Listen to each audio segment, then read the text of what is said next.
기쁨이 가득한 찬양 올려드리기 전에 다 같이 일어나셔서 사도신경 하심으로 예배의 문을 열었으면 좋겠습니다. 다 같이 일어나셔서 사도신경 하시겠습니다. 전능하사 천지를 만드신 하나님 아버지를 내가 믿사오니 우리 아들 우리 주 예수 그리스도를 믿사오니 이는 성령으로 잉태하사 공정으로 마리아에게 가시고 본디오 빌라도에게 고난을 받으사 십자가에 못 박혀 죽이시고 장사한 지 사흘 만에 죽은 자 가운데서 다시 살아나시기로 하늘에 오르사 전능하신 하나님의 우편에 앉아 계시다가 저희로서 산 자와 죽은 자를 심판하러 오시리라. 성령을 믿사오며 거룩한 공의와 성도와 서로 복종하는 것과 죄를 사하여 주시는 것과 공의 잘 사는 것과 영원히 사는 것을 믿사옵나이다. 하나님께서 이 시간 가운데 함께하여 주시고 계십니다. 이 시간 하나님을 찬양하고 하나님을 의지하며 나아갈 수 있는 시간 되길 소망합니다. 찬양합시다.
주시옵소서. 하나님은 자녀임을 기뻐할 수 있도록 역사하여 주시옵소서. 우리 이 시간에 이렇게 기도하면서 나아갑시다. 기도합시다. 하나님 주님과 함께함을 이 시간에 느끼게 하여 주시옵소서.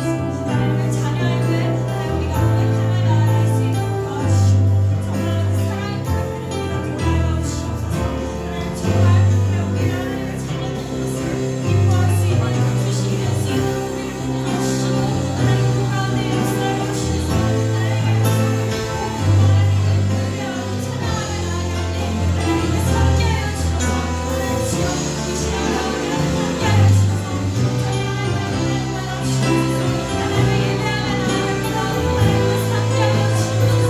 하나님 찬양하며 나아갑니다. 내 마음의 중심과 내 생각들을 바꿔주시옵소서. 하나님 우리 소망합니다. 하나님의 예배하며 소망합니다. 하나님의 함께하여 주셔서 그리고 하나님께 구원하여 주시고 정말 사랑하여 주시고 정말 나를 감사를 받을 수밖에 없는 은혜를 우리가 묵상하며 하나님께 원하오니 하나님 이 시간 가운데 함께하여 주시옵소서. 하나님과 보기를 하나님을 사랑하기를 하나님과 바라보기를 간절히 구합니다. 이 시간 가운데 그 고백이 절로 나올 수 있도록 하나님 역사하여 주시옵소서. 하나님 앞에 나올 수 있음에 감사합니다. 하나님을 예배하고 의지할 수 있음에 감사합니다. 우리가 이 마음을 가지고 하나님을 찬양하게 하여 주시옵소서. 예수님의 이름으로 기도하였습니다. 네, 우리와 함께하여 주시는 하나님의 이 시간 기쁨으로 찬양하기를 원합니다.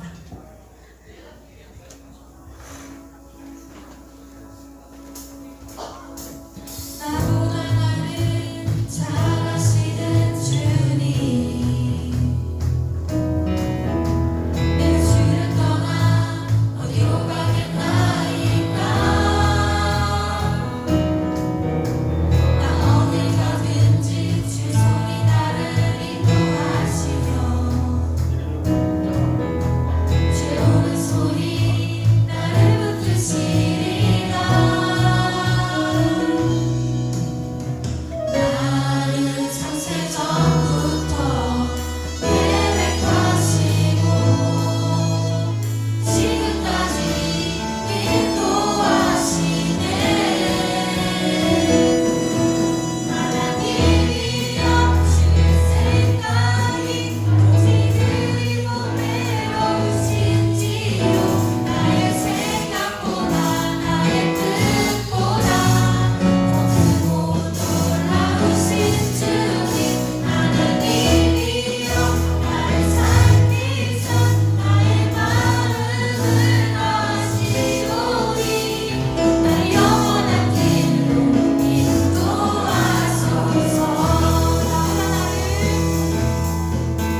놀라지 마라 겁내지 마라 주님 나를 지켜주시네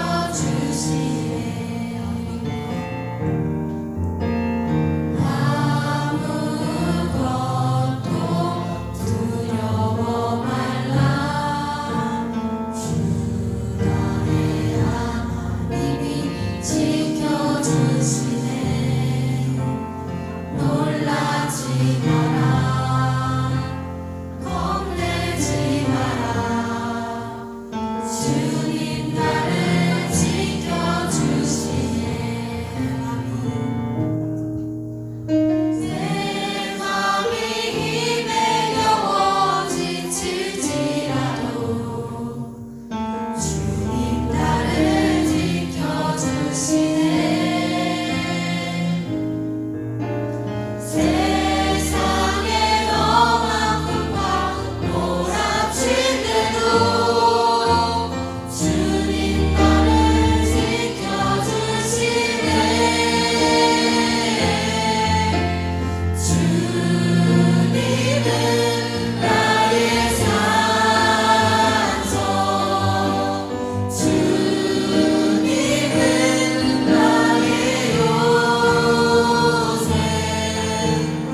온 마음으로 드리게 하시고 오직 주님께만 집중하며 주님만을 높여드리는 예배를 드리게 하여 주세요. 주님, 오늘 말씀을 전하시는 목사님에게 성령 충만함을 부어주셔서 하나님께서 우리 친구들에게 전하고 싶은 말씀을 온전히 전하실 수 있도록 도와주세요.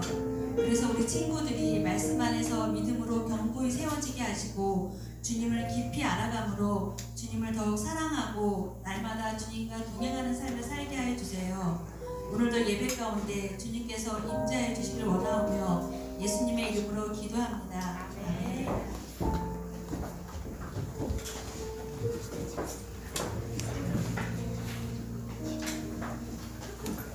네, 여러분 만나서 반갑습니다.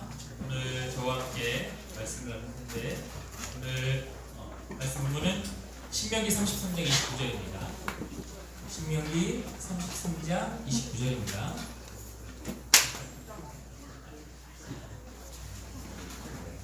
신명기 33장 29절입니다.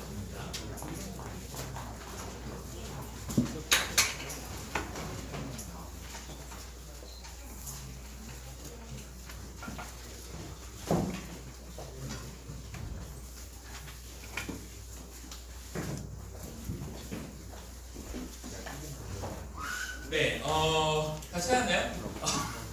구약에 있습니다. 창출, 레민, 신수, 창세기, 출애굽기, 레위기, 민수기, 신명기. 여기 있어요. 신명기 다 찾았어요?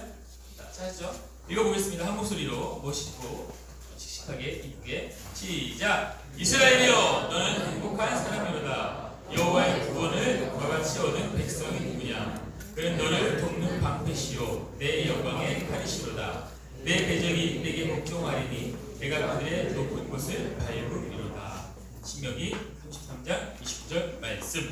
네, 좋습니다. 자, 오늘은 스승의 주일입니다. 그렇죠?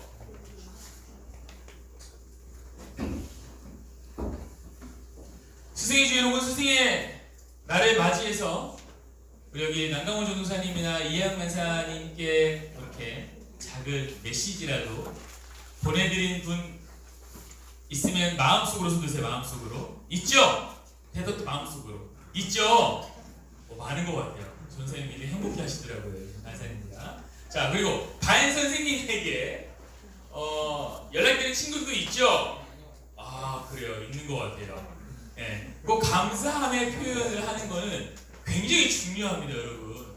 목사님도 목사님을 이렇게 지도해 주시는 담임 목사님께 목사님도 선물을 드리고 메시지를 드렸어요.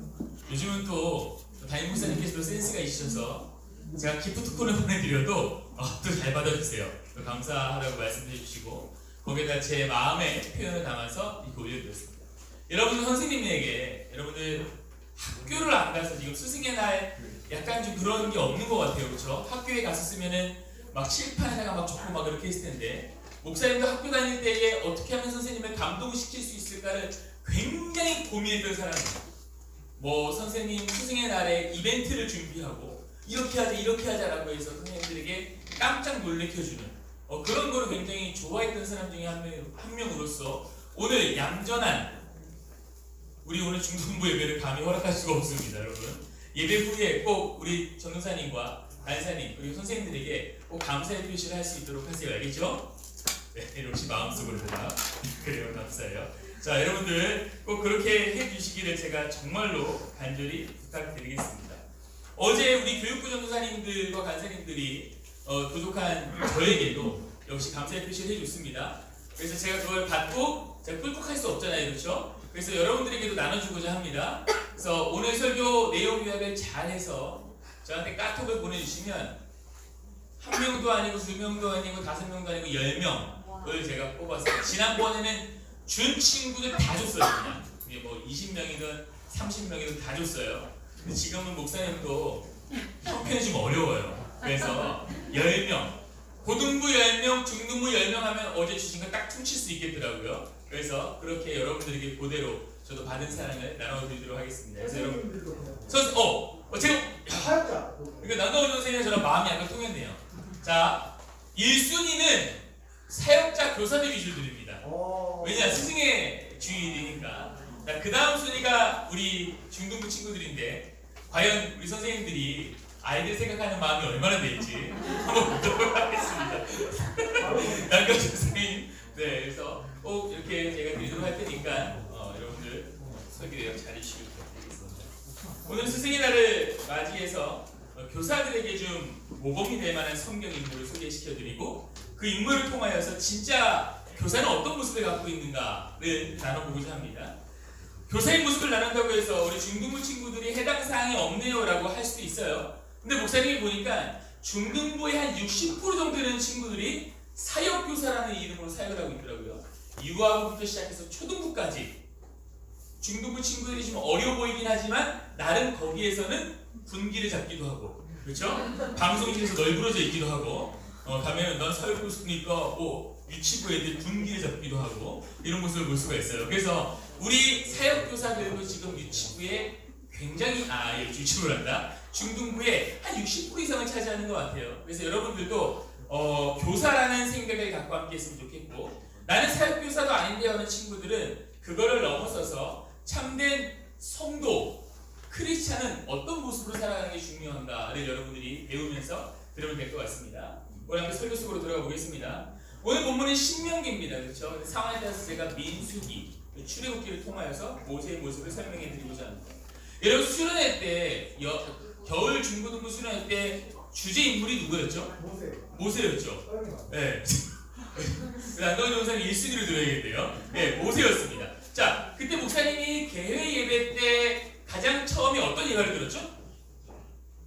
네, 자, 그리고 가장 처음에 목사님이 어떤 이야기들을 했냐면 모세가 어떻게 태어났고 어떤 상황 속에서, 그리고 뭐 갈대나무 상제 얘기도 했고, 그리고 이제 바로의 딸에게 이제 입양처럼 간 이야기도 해줬고, 그리고 모세가 젊었을 때에 혈기를 부려서 20사람을 때려서 죽여버렸죠. 그리고 미디안 광야까지 도망가는 이야기까지 했습니다. 모세의 전반적인 삶에 대해서 목사님이 수련회 때 이야기했다라면은 오늘은 모세의 인생의 마지막이에요. 마지막. 오늘 본문은 모세가 남긴 유언입니다. 유언은 죽기 전에 남기는 말이죠. 유언 중에서도 가장 마지막 파트예요. 신명기가 몇 장까지 있죠, 여러분? 목사님이 잊어버리지 않게 도와줄게요. 목사님은 삼겹살을 좋아해요. 삼겹살은 쌈 싸 먹을 때 신명 나더라고요. 쌈 싸 먹을 때 신명. 그래서 신명기는 34장까지 있다. 자, 여러분 이해되겠어요? 자, 신명기는 몇 장까지 있다고요? 34장. 왜요? 쌈 싸 먹을 때 신명 나니까. 이렇게 34장까지 있는 걸로 알 수가 있어요. 자, 그러면 33장에 유언이 나와 있어. 그럼 마지막 장에는 뭐가 나왔을까요? 모세의 죽음에 대해서 나왔겠죠. 자, 여러분들 이 장수를 기억하는 게 쓸데없다라고 생각할 수도 있겠지만 가끔 유익이 될 때도 있어요. 그래서 33장에 뭐가 나왔다고요? 유언. 34장에는 뭐가 나왔다고요? 죽음에 나와 있다. 이렇게 보시면 될 것 같아요. 알겠죠? 자, 오늘 본문을 읽어보니까 굉장히 모세가 이스라엘 백성들에게 축복하는 것 같아요. 어떻게 축복하죠? 이스라엘이여 너는 행복한 사람이로다 라고 하면서 여호와의 구원을 너같이 얻은 백성이 누구냐, 그런 너를 돕는 방패시오라고 하면서 마음껏 축복하는 것처럼 보여요. 자, 누군가를 축복한다는 것은 그 사람들이 참 이뻐 보이고, 그렇죠? 말도 잘 들었을 때에 마음껏 축복할 수가 있겠죠. 오늘 본문만 보더라도 그렇게 느껴져요. 근데 실제로 이스라엘 백성들이 모세의 속을 한 번도 썩이지 않았을까요? 하나님의 말을 늘 듣지 않았던 이스라엘 백성들, 모세의 말도 늘 잘 듣지를 않았습니다. 그런데 그럼에도 불구하고 모세는 오늘 이스라엘 백성들에게 마음껏 축복하고 있다는 말입니다. 자, 모세는요 이스라엘 백성들을 광야에서 몇십 년, 우리가 통상적으로 몇십 년 데리고 왔다 그러죠? 40년이라 그러죠. 자, 그럼 왜 40년 동안 광야에서 있었을까요? 목사님이 늘 재미있게 표현을 하기 위해서 목사님 몸을 많이 사용하잖아요. 자, 사실 세계 지도로 봤을 때 애굽은 한 이만큼에 있어요. 이만큼. 그리고 여기가 북이스라엘이 있겠고, 북쪽이니까, 남쪽이니까 남유다, 미안해, 남유다. 그리고 북이스라엘, 여기 막 아람이 있겠고, 아수르가 있겠고, 바벨론이 있어요.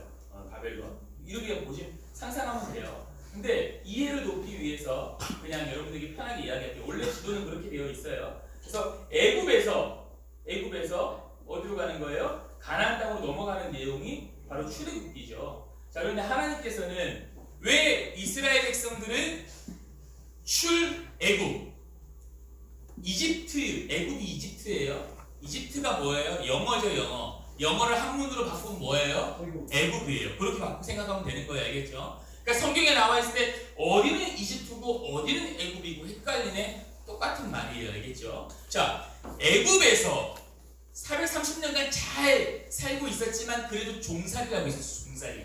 종으로 살고 있었어요. 애굽의 노예로. 자, 근데 하나님께서 이스라엘 백성들을 어디로 가라고 말씀하세요? 가나안 땅. 자, 우리 한번 애굽을 그냥 여기라고 해봅시다. 여기가 애굽이에요. 목사님, 넓은 가슴을 항상 포용하잖아요. 넓은 여기 애굽이에요. 애굽에서 명치가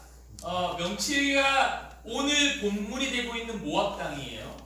그리고 목사님 몸에서 가장 기름진 곳이 어디죠? 배죠, 배. 그래서 기름진 곳, 젖과 꿀이 흐르는 이 가나안 땅까지 이스라엘 백성들이 건너가는 내용이 바로 출애굽기 민수기에 나와 있죠. 자, 그러면 오늘 성경의 배경은 어디냐? 이 명치쯤이에요, 명치. 이미 이 광야를 넘어서서 기름진 땅이 가나안, 하나님이 가라고 하는 가나안 땅을 눈앞에 두고 있는 명치. 여기가 모압이라는 동네입니다. 이 모압이라는 곳에서 모세가 이스라엘 백성들을 마음껏 축복하고 있어요. 그러니까 이미 40년 동안 돌대로 다 돌았어요. 그럼 40년 동안 어떤 일이 있었을까? 모세는요, 이스라엘 백성들을 굉장히 편하게 이끌어간 게 아니에요. 힘들게 이끌어갔습니다. 말도 안 들었어요. 광야 속에서, 힘든 길 속에서 이스라엘 백성들을 어떻게 잘 끌고 갈 수가 있었을까요? 어떻게 스승으로서, 이스라엘 백성들이 스승으로서, 리더로서 사명을 잘 감당할 수가 있었을까요? 어떻게 모세는 그렇게 힘든 인생을 잘 버텨내고 힘든 시절을 40년간 잘 버텨내고 이곳 모압까지 올 수 있었을까요? 저는 이 모세의 모습을 통해서 교사가 가져야 할 두 가지 모습을 좀 설명해 드리고자 합니다. 사역 교사들도 마찬가지고 심지어 교사가 아닌 우리 친구들도 잘 들어보세요. 자, 그러면 모세는 어떤 사람이었냐? 첫 번째 따라합시다. 겸손한 사람. 이거는 크게 따라해도 돼요. 속으로 안 해도 돼요. 자, 시작. 겸손한 사람. 맞습니다. 모세는 겸손한 사람이었어요. 모세는 자기가 누구인지 스스로가 잘 알았습니다. 자기가 나이도 많고 용기도 부족하고 심지어 말도 잘 못하는 사람이었다고 성경은 표현하고 있어요. 여러분, 이스라엘 백성들이 출애굽할 때 60만 명이래요. 성인 남자들만. 그러면 거기서 만약에 성인 남자들이 결혼했다면은, 그리고 그냥 그러니까 아내가 한 명씩 다 있다고 한다면 한 120만 명 되겠죠? 애들까지 많이 낳았으면은 하여튼 많았겠죠? 엄청나게 많았을 거예요. 엄청나게 많은 사람들을 누가 데리고 왔어요? 모세가 이끌어갔단 말입니다. 그러면 모세는 정말 탁월한 지도자다라고 우리가 생각할 수가 있어요. 그런데 모세는 이제 나이가 많았어요. 그렇죠? 그리고 말을 잘 못했습니다. 얼마나 말을 못했냐면 하나님께서는 모세에게 내가 너를 대신해서 말을 할 수 있는 사람을 옆에 붙여주겠다고 했어요. 그 사람이 누구죠? 그렇죠. 성이 아고 이름이 론인 아론을 붙여주셨죠. 그래서 아론이 모세를 대신해서 해야 할 말을 대신 도와주는 그런 사람이었습니다. 사실 모세의 모습을 보면요, 부족한 것 투성이었어요. 마치 우리의 모습을 보는 것과 같죠. 완벽하지 않고 항상 모세는 부족했어요. 이렇게 하나님이 쓰시는 사람은요, 쓰시는 리더는, 쓰시는 교사는요, 항상 스스로가 부족하다라고 인정하는 사람을 하나님은 사용하세요. 모세는 스스로 늘 부족하다고 생각했고, 그럼에도 불구하고 하나님이 부르셨기 때문에 항상 겸손한 마음으로 하루하루를 살았습니다. 겸손한 모습은요, 항상 주변의 어떤 조언도 받아들일 수 있는 기본적인 성품을 만들어줘요. 다시 이야기할게요. 겸손한 사람은요, 항상 다른 사람의 이야기를 들을 수 있는 준비가 되어져 있는 기본적인 성품의 베이스를 갖고 있는 게 겸손한 성품이라는 겁니다. 모세가 아말렉과의 전투를 마치고 잠시 쉬고 있을 때 모세의 장인어른이 왔어요. 자, 모세의 장인어른의 이름은 무엇일까요? 그치, 성이 두 분 대결하시는 것 같은데 두 분에게 버전을 갖다 주세요. 누르고 대답할 수 있게. 자, 모세의 장인어른. 우리 남동훈 전사님도 이제 조만간 장인어른이 이제 생기실 텐데 누구 지금 결혼을 하겠죠, 점점. 저도 결혼했으니까. 자, 저에게도 장인어른이 있어요. 그럼 장인어른은 누가 장인어른이에요? 부인의 아버지. 그쵸. 오, 선생님들 제가 지금 눈여겨보고 있습니다. 바로 그냥 1등 선물 받을 수 있게 도와드릴게요. 자, 장인어른은 나를 이 좋은 팔의 기준으로 내 아내의 아빠를 장인어른이라고 그러죠. 자, 모세가 아말렉과의 전투를 마치고 잠깐 쉬고 있는데 장인어른이 오신 거야. 우리 사위가 잘 하고 있나 궁금하셨겠죠? 자, 그럼 모세의 아내의 이름은 무엇이었을까요? 버전을 보세요. 네. 오! 맞아요. 성이 십이고 이름이 보라예요. 십보라. 텐 퍼플. 야, 의외로 우리 친구 빠르네. 비밀인데 고등부 애들은 잠깐 멈췄어. 그리고 중등부 정도의 영어 수준이 돼야겠죠? 텐 퍼플. 십보라. 이 발음도 아까 막 저거 발음 잘 했는데 십보라가 바로 이 모세의 아내였고 그 십보라의 아빠 이름이 뭐라고요? 이드로. 그러니까 잘하고 있나 안 하고 있나? 왜? 우리 사위가 어떤 사위예요? 비록 나한테 와서 십보라가 결혼하고 싶어요 라고 말을 더듬었던 말을 잘못했던 우리 사위지만 그래도 지금은 어떻게 됐어요? 지도자. 엄청나게 많은 이스라엘 백성들을 데리고 출애굽을 하는 마치 대통령과 같은 사람이 된 거예요. 얼마나 자랑스러웠겠어요? 그러니까 궁금한 거야. 잘하고 있나? 와서 딱 보니까 이 모세도 반가워가지고 오 이드로 장인어른이요 세상에 그거 알아요? 하나님이 지금까지 우리를 도와주고 계시고 앞으로도 도와주실 겁니다. 어제는요 아말렉과의 전투가 있었는데 우리가 지고 있는 거예요. 그런데 내가 이쪽 손을 빡 이쪽 손을 빡 들고 기도하니까 우리가 이길 수가 있었어요. 하나님은 살아계십니다라고 막 그동안 어떤 일이 있었는지를 아주 재밌게 잘 설명을 했죠. 자, 그러고 나서 한참 이야기를 듣고 나니까 이드로 장인어른도 피곤하시겠죠. 안 그래도 먼 걸음을 달려왔는데 모세가 눈치도 없이 자기 얘기만 계속 하고 있는 거야. 그래서 모세야 그만하자. 우리 이제는 밤이 늦었으니 잠을 자자. 잠을 자고 아침에 일어났죠. 자, 그런데 모세는 60만 명 훨씬 이상 되는 사람을 거느리는 리더였어요. 리더는요 잠을 많이 못 자요. 왜? 항상 어떤 일이 있는지 긴장을 해야 되거든요. 그 다음날도 일찍 일어났어요. 일찍 일어나서 모세는 무언가를 하고 있었습니다. 그래요. 아직 문제 아니에요. 네, 무언가를 하고 있었어요. 무언가를 하고 있었고 이드로가 먼 걸음도 왔고 어제 눈치 없는 사위의 이야기를 계속 들어주다 보니 아침에 피곤한 거야. 자고 일어났어요. 일어나서 옆에 보니까 사위가 없네? 어디 갔지? 보니까 저기 하얀 간상 있는 자리 정도쯤에 해서 모세가 앉아가지고 있는 거예요. 뭘 하고 있나 쫙 보니까 세상에 우리 사위가 저기 앉아있고 이스라엘 백성들이 마치 맛집에 줄을 서듯 쭉 서 있는 거예요. 그 모습을 보고 이드로가 깜짝 놀래가지고 가서 모세에게 물어봤죠. 어떻게 물어봤냐? 내가 이 백성에게 행하는 이 일이 어찌 됨이냐? 어찌하여 내가 홀로 앉아있고 백성은 아침부터 저녁까지 쭉 줄을 서 있냐? 라고 이드로에게 물어봤어요. 아니 모세에게 물어봤어요. 그러자 모세가 뭐라고 대답하냐면요.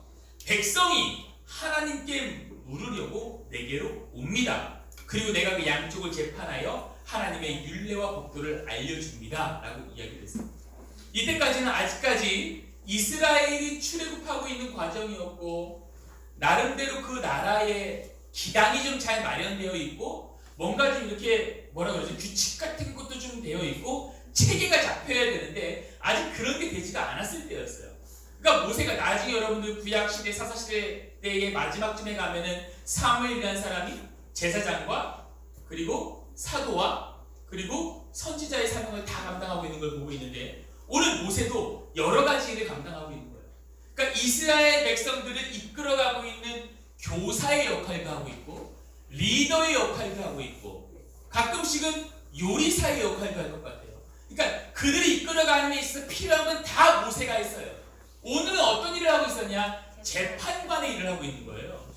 이스라엘 백성들이 광야에서 몇십 년 동안 돌았다고요? 40년. 그러면 그 가운데에 정말 질서정연하게 앞으로 가, 옆으로 가, 이렇게 하고 오늘부터 규칙 잘 지킨다 라고 하면 그들이 규칙을 잘 지켰을까요? 아니에요. 광야에서 그들은 나름대로 어렵게 살았기 때문에 서로 도둑질도 하고 나쁜 짓도 좀 많이 하고 심지어 사람을 죽이기도 하고 그런 일들이 그들 안에 있었어요. 그럼 이 억울하니까 누구한테 찾아와요? 리더한테 찾아가는 거죠. 그러니까 모세한테 가가지고 억울하다는 거예요. 근데 그 억울함을 호소하는 사람들이 줄이 길어요, 짧아요? 엄청나게 길죠. 그러니까 그런 일들이 굉장히 이 40년 기간 안에 있었던 얘기예요. 자, 근데 모세가 한 사람 한 사람씩 다 만나가지고 이야기를 들어주고 판결을 내려주고 있는 거예요. 그러니까 이드로가 뭐라고 하냐면, 야, 모세야, 너 힘들겠다 라고 하면서 뭐라고 하냐면, 감히 장인 어른께서, 물론 존귀하신 분이지만 역사적으로 봤을 때 모세가 훨씬 더 뛰어난 리더죠. 이드로라는 사람은 그냥 이드로예요. 단지 장인 어른일 뿐이에요. 그러니까 그 이드로라는 사람이 모세에게 뭐라고 말하냐면 단호하게 너가 하는 일이 옳지 못하도다 라고 이야기하는 거예요. 감히 모세한테. 그래서 뭐라고 하냐면 너와 함께한 이 백성이 반드시 기력이 쇠하리니 이 일이 내게 너무 중함이라. 이거를 계속 너 혼자 하면은 모세야 너도 힘들고 백성들도 힘들어.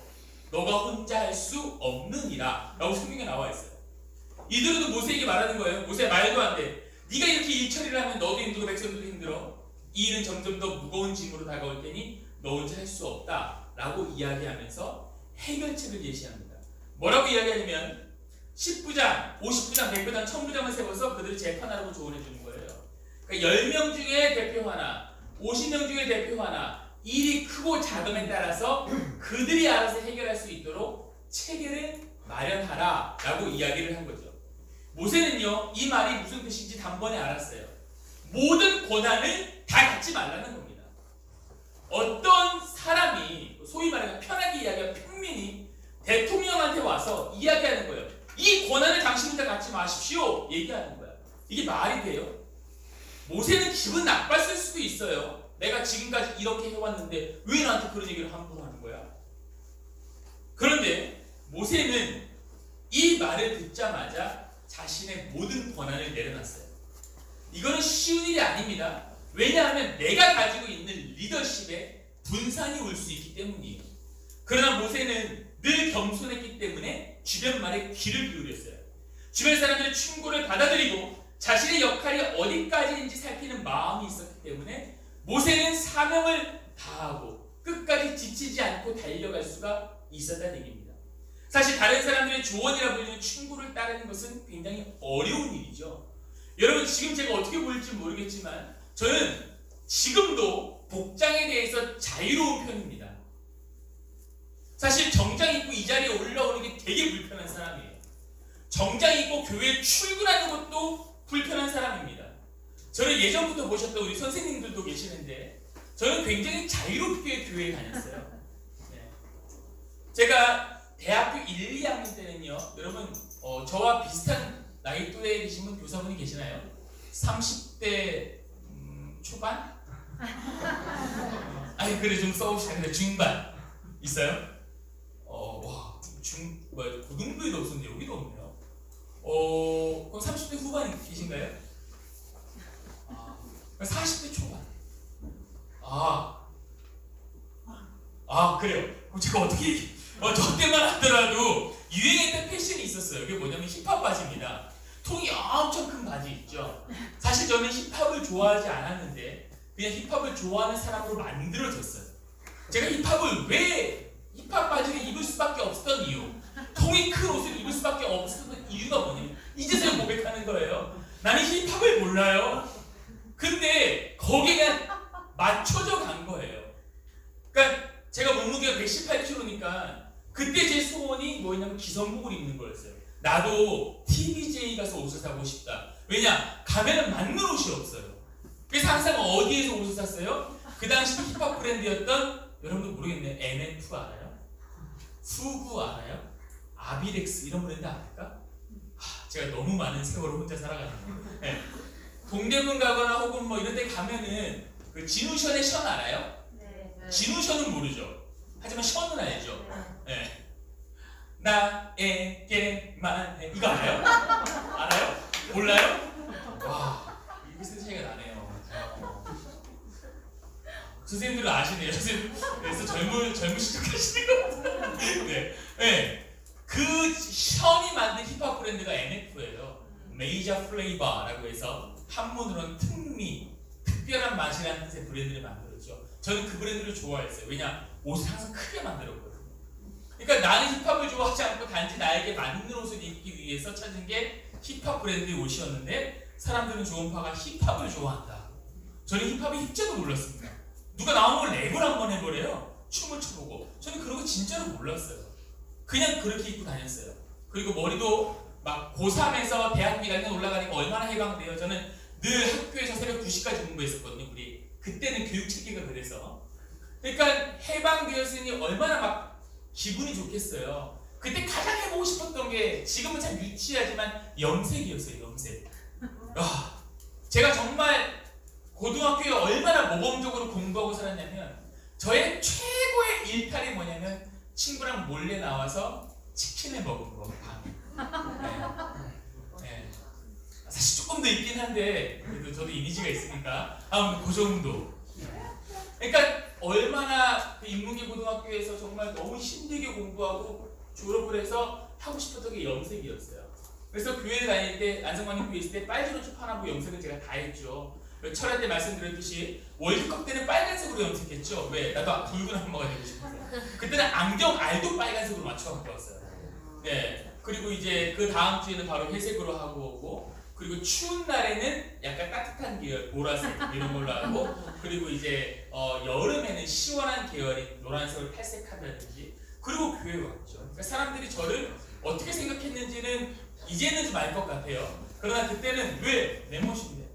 그때 담당 전도사님이, 그러니까 제가 지금 하영 간사님 정도였어요. 담당 전도사님이 저한테 두 분이셨어요. 그때 어린이부라고 해가지고 그때는 지금 초등부실에서 예배를 1부, 2부 드렸어요. 그때는 어린이들만 한 400에서 600명 됐던 것 같아요. 되게 많았어요. 거기서 이제 제가 어린이부 신학생이었는데 하루는 전도사님들이 작정을 하셨나봐. 나한테 한마디 하기로. 그래서 그 두 분이 나한테 오신 거예요. 오시더니 할 말이 있대요. 근데 말씀하세요. 그러니까 조은파 신학생 그 복장을 좀 잘 입었으면 좋겠는데 이 말을 듣자마자 제가 화가 나가지고 왜요? 하나님은 중심을 보시는데 왜요? 이러세요. 아니 그게 아니고 정장은 우리나라 전통 옷이 아니잖아요. 이거 다 따라 입는 거잖아요. 미국 거. 그럴 거면 한복 입고 나오세요. 전도사님.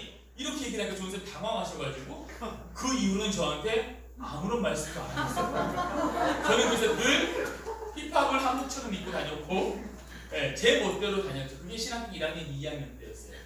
그리고 군대를 갔다 오고 나서도 저희 가치관은 똑같았습니다. 젊은이 교회 간사로 사역할 때도 저는 늘 여름이면 반바지 반팔 그리고 버켄스탁을 신고 다니면서 혹은 삼선을 신고 다니면서 예배를 드렸죠. 물론 참 부끄럽기도 해요. 그런데 그때는 저는 그냥 되게 자유로웠어요. 강단에 올라가서 코이노니아를 늘 진행할 때도 그러고 다녔고요. 그러다가 제가 유년부 전도사가 됐죠. 유년부 전도사가 된 첫날에도 저는 그날도 아직도 기억나요. 하얀색 반바지 그리고 이렇게 빈폴이었는데 연보라색이었어요. 전 제가 보라색이 잘 받는다고 생각을 해서 저 보라색을 특별히 그것도 저희 어머니께서 축하한다고 선물해 주신 옷이에요. 은파가 네 전도사가 됐구나. 물론 저희 어머니도 제가 그러고 다니는 건 모르셨을 거예요. 그래서 입고 하얀색 반바지 입고 머리도 이쁘게 딱 세우고 그리고 버켓스탁 슬레와를 신고 그러고 갔죠. 가서 예배를 드리러 왔고 새로운 전도사라고 소개하는데 앞에 나가서 이러고 소개하고 있는 거예요. 그때 이제 우리 이모 부장님이 저를 조용히 부르시더니 전도사님 이번 주 중에 시간이 언제 됩니까? 하세요. 왜요? 물어보니까 정장 한번 해드리려고 합니다. 그러는 거죠. 그때 제가 깨달았어요. 나만 편해서는 안 되는구나. 그러니까 옛날 같았으면은 막 혈기왕성하게 왜요? 이랬을 텐데 그때는 사실 정장이 한 벌 있습니다. 제가 그걸 입고 오겠습니다라고 바로 수긍을 했어요. 여러분 지금도 제 가치관은 변함이 없고 그때도 제 가치관도 변함이 없었어요. 그러나 저한테 그런 권면을 했을 때 저는 전혀 기분이 나쁘지 않았고, 시간이 지나서 제가 아마 하나님께서 만져주신 것 같아요. 다듬어 가셨던 것 같아요. 그래서 그때 그 얘기를 들었을 때 전혀 기분이 나빠하지 않았고, 복장에 대한 제 철학이 무너져도 아무렇지도 않았어요. 그것이 공동체를, 그리고 하나님의 나라를 세우는 과정 중에 하나라 생각하고 그냥 인정을 했던 거죠. 그러니까 가끔씩 제가 막 겸손한 사람이라는 게 아니에요. 여러분들, 교사분들, 우리 학생들도, 사역교사분들도 교사에 필요한 조건이 있다면, 성도에 필요 조건이 있다면 겸손함인데, 여러분들이 그거를 두고 기도할 때에 언젠가는 하나님께서 여러분들도 겸손한 자들로 세워주시고 만들어 주신다는 사실을 잊지 마시고 이 일들을 위해서 기도해 주셨으면 좋겠습니다. 제가 제일 처음 유년부 왔을 때 계시던 선생님 계시네요. 우리 이육경 선생님. 제 유년부 전도사 때 처음 선생님이셨거든요. 나중에 한번 물어보세요. 지금도 근데 저는 복장에 대한 철학이 변함이 없어요. 이게 불편해요 지금. 엄청. 진짜 불편해요. 아무튼 자, 두 번째입니다. 모세는 실패의 경험을 소중히 여기는 사람이었어요.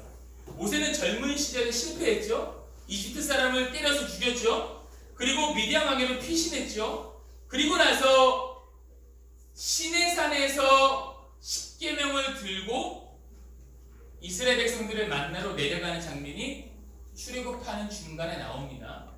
하나님께서는 이스라엘 백성들을 그냥 주먹구구식으로 이끌어가는 게 아니라 하나님의 말씀 안에서 이끌어가기를 원하셨어요. 그래서 십계명이라는 것을 선물로 주십니다.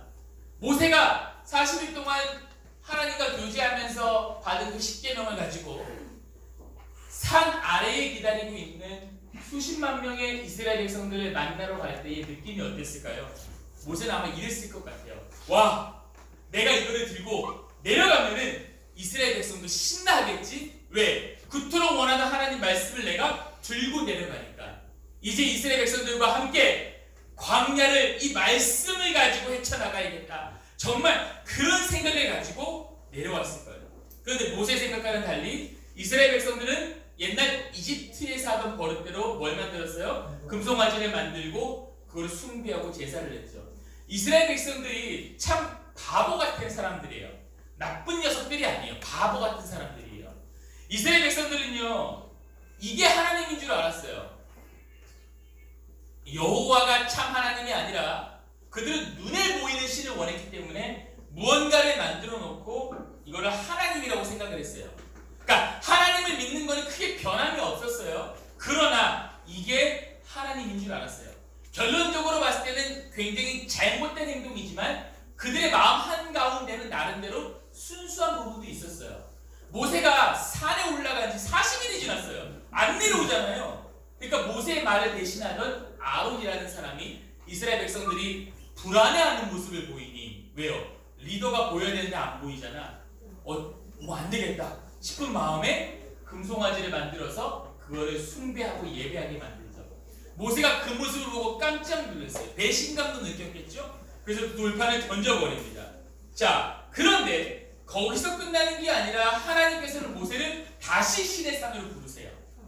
그리고 십계명 돌판을 다시 주시는데, 지난번 돌판은 깨어져 버린 돌판은 하나님께서 직접 만들어 주셨는데, 두 번째 돌판은 하나님께서 모세 보고 직접 만들라고 하십니다. 두 번째 돌판을 깎으면서 자신을 돌아보라는 얘기예요. 이스라엘 백성도 잘못했어요. 근데 잘못한 거에 대로 그대로 그냥 돌판에 집어던지면서 예이! 무식한 바보 같은 놈, 그게 뭐하는 거야? 라고 혈기를 부렸던 모세의 모습을 하나님께서는 스스로 돌아볼 수 있게 하셨다는 얘기입니다. 하나님께서는 모세를 부르면서 어떻게 말씀하시냐면요, 여호와라 여호와라, 자비롭고 은혜롭고 노하기를 더디하고 인자와 진실이 많은 하나님이다 라고 이야기를 하세요. 그러니까 하나님은 모세에게 말씀해주고 있는 거예요. 하나님의 모습은 자비로워, 은혜로워, 화내는 거를 급하게 하지 않아. 그리고 사랑이 많으시고 진실하신 분이야. 모세야, 너도 다시 한번 기억해. 너의 성품을 다스려, 너의 성격을 다스려. 하나님께서는 그래서 두 번째 돌판을 줄 때에 모세는 다시 한번 기회를 얻은 겁니다. 돌판을 만지작거리면서 모세는 고민했을 거예요. 그래, 내가 뭐가 문제였을까? 백성은 아직 준비가 안 됐는데 내가 너무 성급했나? 어떻게 하면 이스라엘 백성들과 함께 천천히 새로운 나라를 만들 수 있을까? 모세는 두 번째 돌판을 하나님으로부터 받으면서 그것을 만지면서 자신을 돌아보고 목표를 다시 세웠을 것입니다. 모세는 실패의 경험을 소중히 여겨서 그 안에서 새롭게 배우려고 항상 힘썼던 사람이에요. 아이들을 양육하다 보면요, 우리도 힘들 때가 많아요. 제가 사역자로 있으면서 가장 속상했을 때가 언제였냐면요, 나 전도사님 때문에 교회 안 나와 라고 하는 이야기를 들었을 때 그래요. 선생님들 중에서도 그런 경험이 있을 수도 있어요. 그러면은 교사로서 가장 치명적인 순간을 맞이하는 겁니다. 나는 정말 아이들을 사랑하고 내가 만난 하나님을 알려주기 위해서 이곳에 오고 교사란 이름으로 사역을 하는데 세상에 아이들이 나 때문에 안 나오는데, 물론 그 가운데 오해도 있겠죠. 저는 이 모든 모습을 광야의 모습과 비슷하다고 생각을 해요. 모세도 얼마나 많은 오해를 받았고 사람들이 모세를 얼마나 많이 원망했습니까? 나 이게 따라가기 싫어, 다시 애굽으로 돌아갈래 라고 얼마나 많은 투정을 부렸습니까? 그러나 걱정하지 말고 좌절하지 마시기를 부탁드립니다. 실패 후에 하나님은 반드시 우리를 더 견고하게 빚어가시기 때문입니다. 저는 2001년 안산광림교회에서 뭘 처음 시작했냐면요, 여름 단기 선교를 그때부터 시작했어요. 그러니까 2001년도에 젊은이 교회가 세워지고, 제가 그때 젊은이 교회 신학생이었지만 늘 젊은이 교회가 살았었기 때문에 젊은이 교회 멤버로서 시작을 했죠. 그리고 그때 있었던 첫 행사가 뭐였냐면 단기 선교였어요. 저는 그때 어디로 갔냐? 캐나다로 갔습니다. 많은 사람들이 생각하죠. 캐나다가 뭐가 선교지야. 저도 그렇게 생각했어요. 다른 데 가면 힘들 것 같았어요. 근데 캐나다를 가면 너무 좋을 것 같았어요. 얼마나 좋아요. 나이아가라 폭포도 보고. 저는 지금 나이아가라 폭포 한 13번 갔다 온 것 같아요. 나이가 가야 되는데 안 가고 있어요. 아무튼 네, 캐나다 원주민 선교를 떠났죠. 근데 2001년도에 최초로 캐나다 원주민 마을을 방문했을 때에 제가 갖고 있던 생각은 다 없어졌어요. 여러분이 알고 있는 캐나다의 모습과는 전혀 다른 공간에서 살아가고 있는 모습을 보고 정말로 안타까운 마음을 많이 느꼈죠. 그때 제가 하나님께 약속드렸어요. 하나님, 저 캐나다 원주민 선교사로 살아가겠습니다. 그래서 지금까지도 원주민 선교를 하고 있고, 캐나다를 가지 못하면 제가 가지고 있는 선교비를 보내드려서 사역을 도울 수 있게 하죠. 그때 2001년도를 그렇게 갔다 오고 2002년도를 또 갔는데, 2002년도에 제가 했던 실수가 하나 있어요. 그게 뭐냐면, 제가 맡았던 아이들 중에서 케이슬린이라는 아이가 있었어요.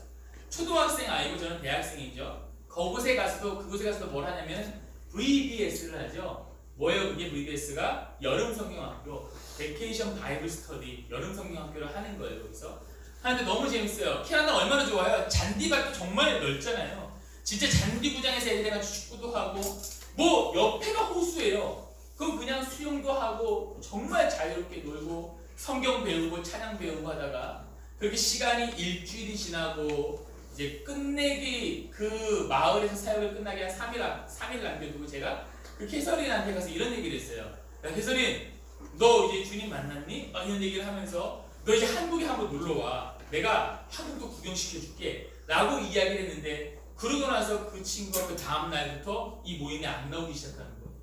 제가 궁금해하고 물어봤어요. 내가 실수라도 했나? 나는 그냥 한국에 놀러 오면 내가 한국을 보여주겠다고 말한 것 뿐인데, 나중에 알고 보니까 우리 동네로 놀러와라고 초청하는 것 자체가 원주민들의 풍습에 의해서는 사귀자? 나랑 교제하자? 이런 뜻으로 해석이 된다고 그러더라고요. 그래서 선교를 가기 전에 항상 중요한 건 뭐예요? 그곳 나라의 문화를 알고 들어가는 게 굉장히 중요합니다. 그러니까 제가 한마디로 실수한 거예요. 선교를 가서 예수님의 이름을 전해야 되는 사람이 그곳에 있는 초등학생 아이에게 사귀자 라고 하니까 그 아이는 굉장히 충격이 빠졌겠죠. Oh, dirty! 이러면서 막 그랬겠죠. 실제로 제 앞에서 그러지 않았지만, 제가 그 사실을 알고 나서 함께 선교 갔던 24명인데 저를 포함해서 23명 우리 팀원들 앞에서 눈물을 흘리면서 사죄를 했어요. 죄송합니다. 저로 인하여서 선교가 뒤틀려지지 않을까, 혹은 망하지 않을까 걱정됩니다. 죄송합니다. 어떻게든 제가 바로 잡아보겠습니다. 그래서 그 다음날 이제 밤에 저희가 한국 문화의 밤을 준비하고 있어서 7시쯤에 시작했거든요. 제가 6시부터 나와서 기다렸어요. 안 오는 거예요. 7시가 돼도 안 오고 8시, 9시가 돼도 안 와요. 제가 뚝심이 있어가지고 제 스스로가 잘못한 걸 알았기 때문에 많은 사람들이 말려도 거기서 서 있었어요.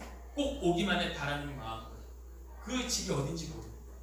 그래서 결국 그날 안 왔어요. 그날도 얼마나 많이 운지 몰라요. 왜요? 난 선교하러 왔는데 내가 이걸 망쳐버린 거잖아요. 그 다음날 그 친구에게 물어봤어요. 혜수는 어디 갔냐고 물어보니까 그 아이가 하는 말이 뭐냐면 오늘 아침에 멕시코시티로 이사를 갔다는 거예요. 그 이야기를 듣고 저는 다시 한번 충격에 빠졌습니다. 왜냐? 내가 이제 그 아이에게 사과할 일은 정말 특별하지 않고는 절대로 생기지 않을 거라는 생각이 들었기 때문에 스스로에게 얼마나 많은 죄책감이 들었는지 모릅니다.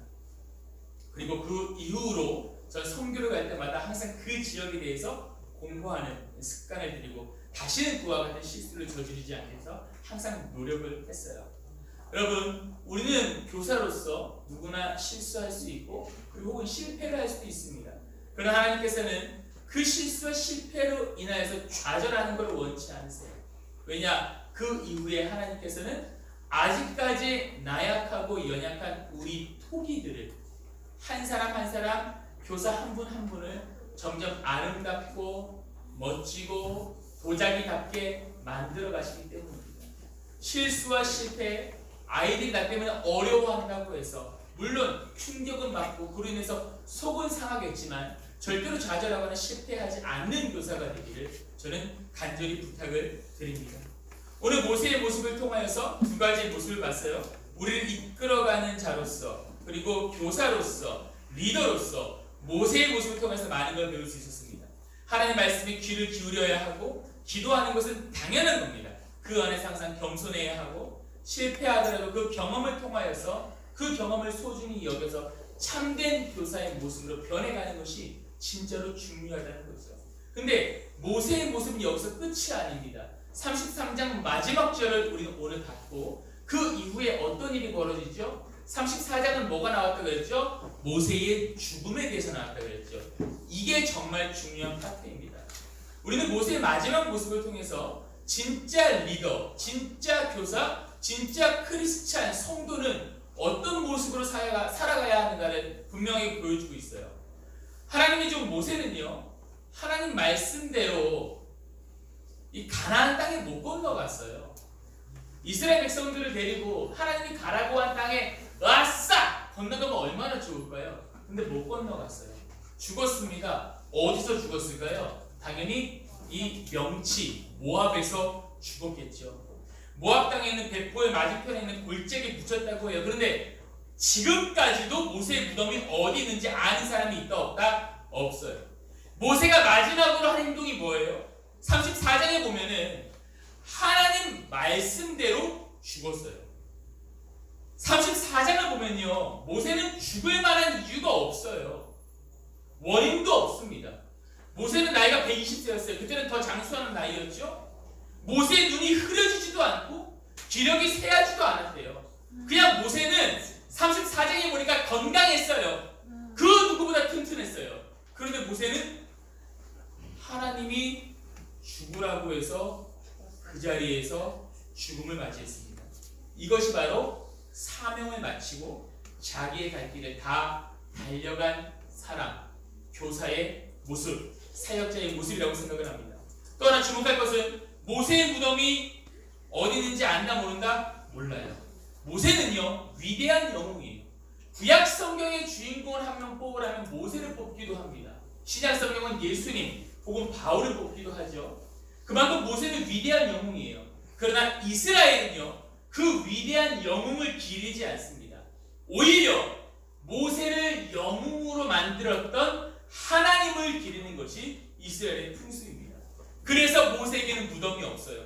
무덤이 있으면 많은 사람들이 모세에게 찾아가서 모세에게 무언가를 기도하거나 바라거나 할까봐 하나님께서는 그거를 만들지 않고 허락하지 않으셨습니다. 그리고 성경의 위인들에게는 모두 무덤이 없습니다. 모세도 없고 다윗도 없고 사도 바울도 예수님의 무덤마저도 빈 무덤이라는 사실을 우리는 잊어서는 안 되는 거죠. 사랑하는 선생님 여러분, 중고등학생 여러분, 사역교사 여러분, 참된 스승, 참된 리더를 넘어 참된 크리스찬은 이렇듯 하나님 말씀에 순종하며 겸손하고 실패를 두려워하지 않는 사람입니다. 모세는 말도 못했고 리더로서 교사로서의 자질을 갖고 있지는 않았지만 이런 모세의 모습을 통해 하나님께서는 광야를 60만 명 이상 되는 이스라엘 백성들과 함께 슬기롭게 헤쳐갈 수 있도록 도와주셨습니다. 우리는요, 광야길 같은 살 얼음판을 하루하루 살고 견뎌내는 중등부 학생들을 가르치는 교사입니다. 우리의 중등부를 기억해 보자고요. 중학생 시절을 얼마나 나름대로 힘들었어요. 지금 애들 보면은 에휴 그런 거 가지고 고민해 라고 하지만 제가 생각해 보면은 이 세상 그 무엇도 나를 위로해 줄 수 없을 만큼 중학생 입장에서는 커다란 문제였어요. 힘들었어요. 고통스러웠어요. 제가 쓴 일기장을 보면은 참 유치하지만 그때의 조은파는 이것 때문에 힘들어했어요. 성적 때문에. 부모님은 왜 싸우지? 나는 왜 여자친구 없지? 나는 왜 이렇게 생겼을까? 우리 학교는 왜 이렇게 멀지? 사소한 거 하나하나 다 나에게 너무나도 크게 다가왔어요. 우리가 가르치는 중등부 아이들, 또 중등부 사역교사분들은 여러분들이 가르치는 유아부터 초등부 아이들까지 다 나름대로 크고 작은 고민을 가지고 하루하루 견뎌내다시피 살아가는 사람들입니다. 중고등부 학생들은, 중등부 학생들은 또 우리 주일학교 아이들은 교사의 모습을 보고 사역자의 모습을 보고 신앙생활을 합니다. 저에게는 6살짜리 아들이 있어요. 제가 잘 때 버릇이 뭔지 아세요? 잘 때 항상 베개 밑에 팔을 집어넣어요. 2개를. 그리고 이렇게 하고 잡니다. 이게 제 버릇인데 어느 날 우리 분이엘이 제가 이제 교회를 늦게 마치고 집에 가서 항상 우리 들어가면 아들한테 뽀뽀를 해주거든요. 그럼 신기하게 우리 분이엘이 자고 있는데 제가 분이엘이 뽀뽀를 막 하면 분이엘이 이렇게 자고 있다가 뽀뽀하면 이런 모습을 보여줘요. 저는 그 모습이 너무 좋아가지고 지금도 잘 때 항상 뽀뽀를 해요. 이제는 웃지 않고 신경질을 보이는데 마치 이러지 아내한테 여보 또 웃었어. 분명히 아들은 화를 내. 근데 우리 아들이 어느 순간 어떻게 자는지 아세요? 베개 밑에 팔을 집어넣고 자요. 저는 깜짝 놀랐습니다. 아이들 한 명 한 명, 학생들 한 명 한 명이 나의 모습을, 그리고 우리 전도사님과 간사님과 교사의 모습을 보고 자라고 있구나를 우리 아들의 모습을 통해서 바라봤습니다. 저는 교사분들에게 부탁드리겠습니다. 항상 멋지고 끝내주는 교사가 되기 위해서 날마다 노력해 주시기를 부탁드리겠습니다. 저도 기도하겠습니다. 하나님께서 두고 보시기에도 아까운 교사, 하나님께서 정말 지금은 우리가 참 모습이 그럴 수도 있지만 결국에는 정말 아름답게 빚어질 수 있는 그런 교사가 되기를 간절히 부탁드리겠습니다. 오늘 모세처럼 겸손하고 두려워 말고 항상 하나님 말씀에 순종하는 유명하나 이름이 있으나 무명한, 나중에는 우리의 이름이 없어지고 오직 아이들에게 하나님만 기억될 수 있는 그런 교사가 되기를 간절히 부탁드리겠습니다. 기도하겠습니다. 하나님 감사합니다. 오늘은 스승의 주일입니다. 우리를 영적으로 다스려주고 하나님 말씀을 알려주는 중등부 담당 전도사님과 중등부 담당 간사님, 중등부 부장님과 양육교사, 사역교사들에게 오늘만큼은 마음껏 표현할 수 있는 중등부 아이들 되기를 원합니다. 지금껏 나를 인도해주고 이끌어주고 가르쳐주셔서 감사합니다 라는 고백이 차고 넘치기를 소망합니다. 하나님, 우리 교사들이 위해서 기도합니다. 교사로 살아가는 것이 어려울 때가 참 많습니다. 모세 역시도 어려웠습니다. 그러나 하나님께서는 이 모세에게 참 필요한 사람을 붙여주시고 모세의 모습을 다듬어 가시는 것을 오늘 성경을 통해서 볼 수 있습니다. 하나님, 부족하고 나약하다라고 우리가 주 앞에 고백할 때에 선생님 한 분 한 분을 만져주시고 다스려주시고 다듬어주셔서 정말 하나님께서 두고 보시기에도 아름답고 멋지고 특별한 교사가 될 수 있도록 하나님 붙잡아 주시옵소서. 감사드리며 이 모든 말씀 살아계신 주 예수 그리스도 이름으로 간절히 기도드립니다. 아멘.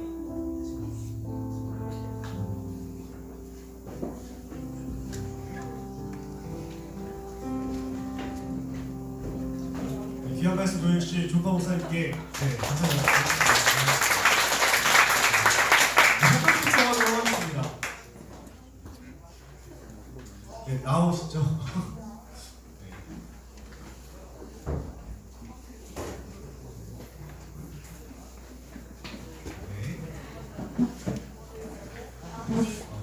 들어가 앉혀도 될 것 같고.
지금부터 어떻게 할 거냐면요, 모르셨겠지만 조그마한 꽃들을 준비했어요. 지금부터 선생님들 다 일어나시고, 일어나시겠어요? 선생님들, 큰 박수. 지금부터 축복해 줄 건데요, 여러분들이 이제 다니시면서 축복해 주시는 거예요. 선생님들도 움직여주시고 아이들도 움직여주시고, 한 주 동안 또 하루 동안 감사하고 선생님에 감사하면서 서로 축복해주는 시간 또 하겠습니다. 하나, 둘, 셋. 너를 지금 출발! 준비하고 원래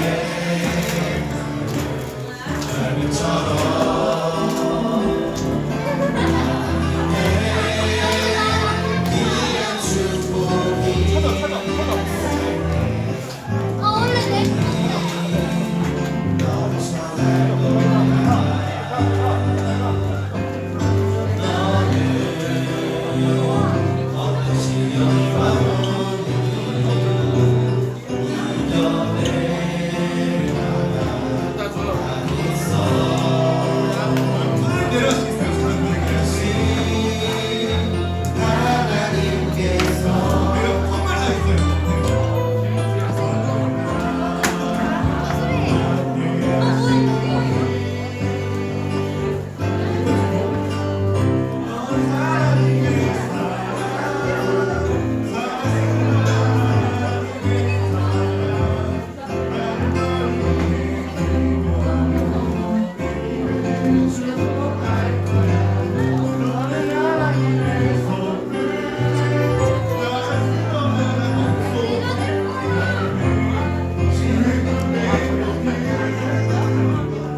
다시 한번 우리 서로 서로 바라보면서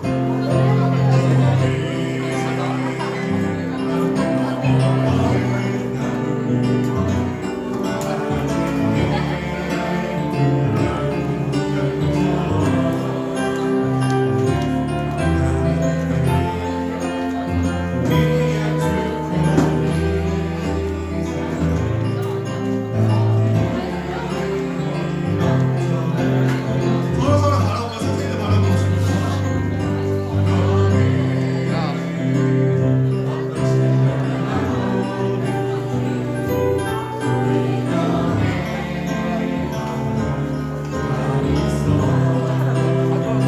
서진이죠, 서진이. 서진이 아니죠. 서진이 언니 손 한번 들어주세요.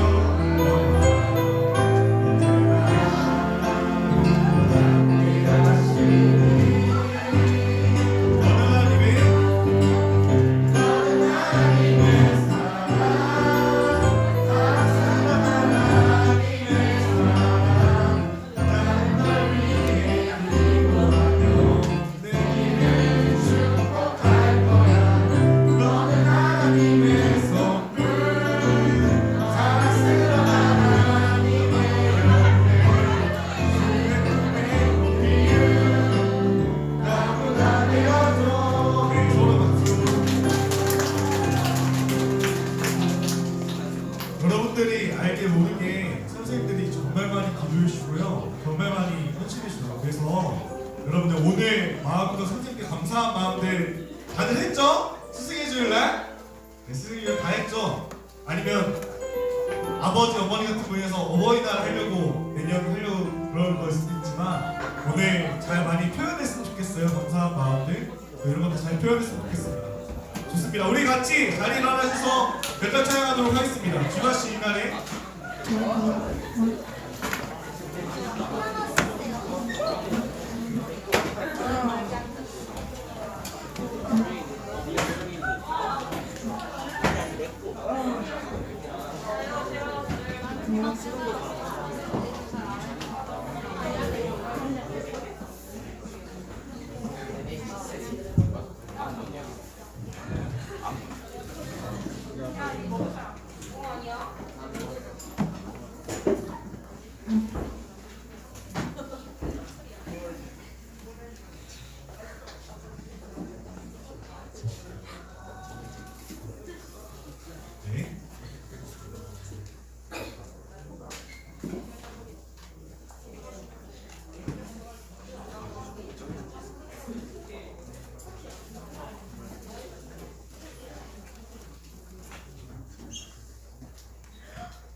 찬양합시다. 다시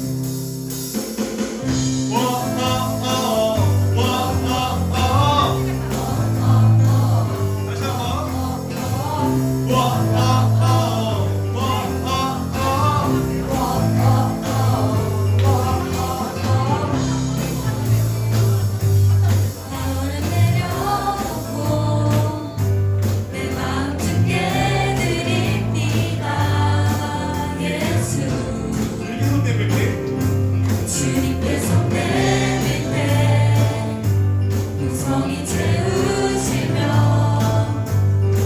우리에게 좋은 것을 예비하시는 예수 주가 지으신 이 날에 기뻐하고 즐거워하리. 주가 지으신 이 날에 기뻐하고 즐거워하리. 난 내일을 염려하지 않네. 주의 말씀 신뢰해. 주님의 날에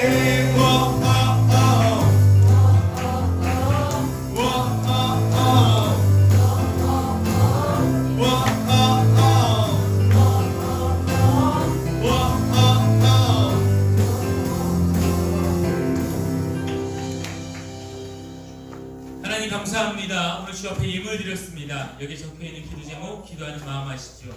하나님께 방법 따라 응답하여 주시고 이 예물은 하나님의 나라와 의를 위해 사용될 수 있도록 주님께서 함께하여 주시옵소서.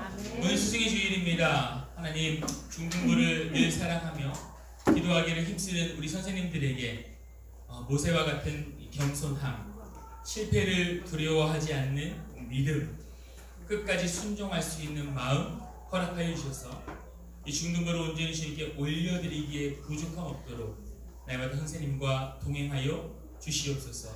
뿐만 아니라 전도사님, 우리 간사님에게도 주님께서 동일하게 함께하여 주셔서 날마다 중등부 아이들을 위해서 기도할 수 있도록 인도하여 주시고 선한 생각과 또 좋은 아이디어로 우리 중등부를 세워가는 데 있어서 부족함 없도록 주님께서 날마다 지혜 명철 총명으로 함께하여 주시옵소서.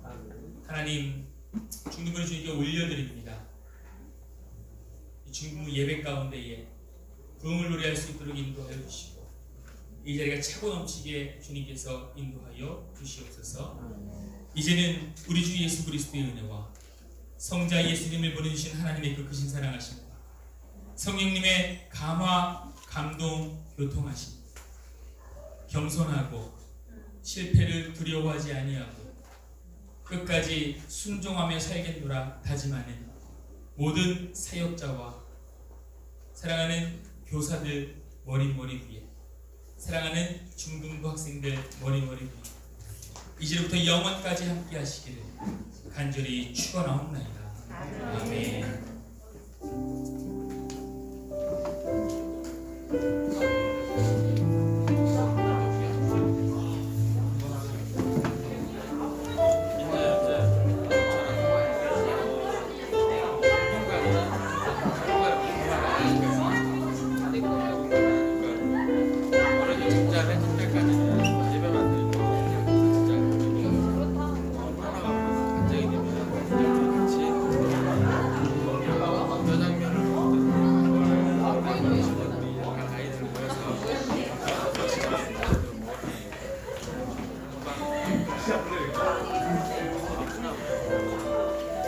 행복한 중등부 코이노이아에 오신 것을 환영합니다. 예배하도록 하겠습니다. 코로나로 인해 온라인, 오프라인으로 예배가 드려집니다. 예배당에 들어올 때 마스크를 써주시고 조금씩 떨어져서 앉아주세요. 그리고 페이스북에 이번 주 예배 하이라이트가 올라갑니다. 댓글을 적어주시면 추첨을 통해 황금 올리브 치킨을